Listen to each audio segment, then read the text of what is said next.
Hello everyone and welcome to my channel. I'm Katie and are you ready for some more Inktober? If you're new here and you're enjoying Inktober yourself or maybe struggling with it because we all do that at times, then why not hit that subscribe button and let me guide you through this turbulent inky month. So let's get started on this prompt. So I was quite looking forward to this. The prompt is Raven. So I thought, right, we can do this. Continuing on from using the water-soluble watercolour pens, and I'm still classing that as ink, I thought I would try a bit of a wet and wet technique. Rather than add the ink to the page and dilute with water, I thought I'd add the water to the page and splodge in some of the ink. Now I know that ravens are quite famous for having really dark black feathers, but they also have these beautiful iridescent tones to them as well, and that's what I wanted today's raven to be about. You could say that this chap was more about being illuminated and rather less about being in the shadows. Of course, I wanted the subject to stand out, so I thought, well, let's add that darkness in there with a bit of black ink, and I used one of the Pentel brush Indian ink. I think it's Indian ink. It's one of those heavily pigmented black ink pens, and I love working with these, and I know at the moment I'm just using it to fill in the background. But I actually really like the brush tip on this. You can create some very, very fine lines with it, as well as broader, more sweeping statement marks as well. But for today, I thought that it would be perfect to just quickly and effectively fill in that background, and as you can see, it's really made the subject of the raven stand out. Now, I know we've got some weird camera angles going on here, but I think it's important to be able to confidently put your lines down, so don't be afraid to turn your page around. I used a fine liner pen for the eye, and then I attempted to do the background with a Sakura gel pen. It wasn't working, and I don't think that black background I'd done had dried properly, so I got the hairdryer to it and went over the lines with a more bolder choice, and I thought, I've got to have this raven going caw! The next prompt on the list is Spirit, and I wanted to do something quite cute for this. I believe the Karen pens have been a bit of a hit with me during Inktober at the moment, but again, with it being such a long list of prompts and not having as much time to do them as I'd like, then the quicker option's good, but that doesn't necessarily mean it's a bad option, right? I thought this tealy blue would be absolutely perfect though to create a nice ghostly cat. Just by adding a few areas of colour, I encouraged the rest of it to come out by using a wet brush, and because these are really pigmented pens, that colour just travelled superbly. I couldn't have done it better myself. Now that's not the right thing to say, is it? But you know what I mean, I was very pleased with it.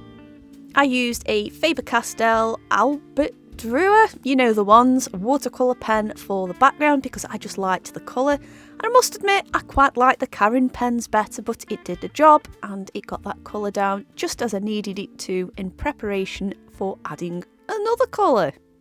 Going back to the Karen pen, I picked out that delightful purple colour because I thought that would just make a nice little aura around our spirit here and also make it stand out from that blue background. Even though it's a slightly different blue, I did feel that the tones were just a little bit too similar, so adding a dark border was just perfect. Of course, it was time to encourage those pigments to move around, so a wet brush it is with clean water I hastened to add, and we have a less streaky, well, it is streaky, but it doesn't look like it's just been with a pen streaky. It's like a nice texture created by the water.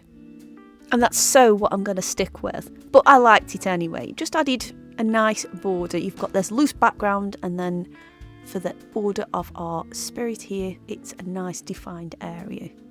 To up the cute factor, this little spirit needed some pink cheeks and a pink nose, and it was time to add some highlights. I tried to trust the Sakura pen again, but it made my camera go out of focus, and also it didn't quite do as much, but I was quite happy with the level of white highlights I'd added.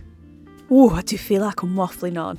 After a bit of fine pen detail added to the face, we move on to today's final prompt, which is fan.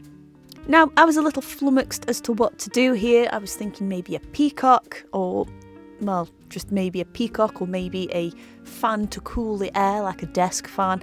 And then I thought, no, let's go for a more, well, handheld fan. You know the ones. I thought I would do one to add a little bit of mystery to a character in the background. So I thought I'd give her very pronounced eyes, and then this fan would be obscuring the majority of her face. I also used the fan as a bit of a composition aid, and I really like actually how it dominated the bottom left hand corner. It might not be one of my best executed pictures, but again, I've explained this before, it is just for fun. However, I do feel like it gave me a little lesson in composition, and there's always something to be gained from every art piece you do, even if you think it's a disaster. But I hasten to add, I don't think this one was a disaster. I used my trusty Pentel black ink brush pen to fill in the areas of hair, and to keep things quite consistent, I kept the strokes that I made with the pen in line with the direction that I believe the hair should have gone in. There's no point drawing this sleek black hair if the marks that I've created with the brush are going to be all over the place, so if anything, that can be taken from this one. I did think about adding more details to the character, but I thought actually it might be better just being left as being hair because it would detract away from what the main prompt was. I used some brush tip watercolour pens, and I think I got them from the first ever upgrade, and they're still going strong. They also diluted just the right amount. I didn't want to completely cover her face, I just wanted to add a hint of sculpture to her face there. I also used some other watercolour markers and did her eyes a very piercing blue. Using two tones, of course, to create a sense of depth, and then I used the Karen watercolour pen in grey just to add a bit of shadow. Off camera, because I forgot to press record, I used the Karen markers in red and yellow just to add a bit of base colour down, and I also sectioned it all off with pencil just so obviously it would look like a folded up fan. Well, an unfolded folded up fan. Figure that one out. With a splash of water just to merge all those colours together, and then I waited for it to dry and went over it with some liner pen as well as the Karen pens, just again to add a little bit more depth and texture to it. How have you guys got on with these 3 prompts? How are you managing? Are you still doing Inktober? If you are, I'm proud of you, and if you're not, that's okay as well. It's a lot of work to do, and we've all got lives and we've all got lots of things going on at the moment. And it doesn't all have to be done all in one go. At the moment of recording this, I'm kind of doing okay with it. It's feeling promising. There are a couple of prompts where I'm thinking, what on earth am I going to do for that? But aside from that though, I'm quite enjoying this year's Inktober. Well, that is today's 3 prompts covered. Let me know in the comments down below what you think. Of course, there are more Inktobers on screen now if you want to catch up, as well as something else I think you'll enjoy, so why not click them? In the meantime, thanks for watching, and I'll see you lovely lot soon. Bye!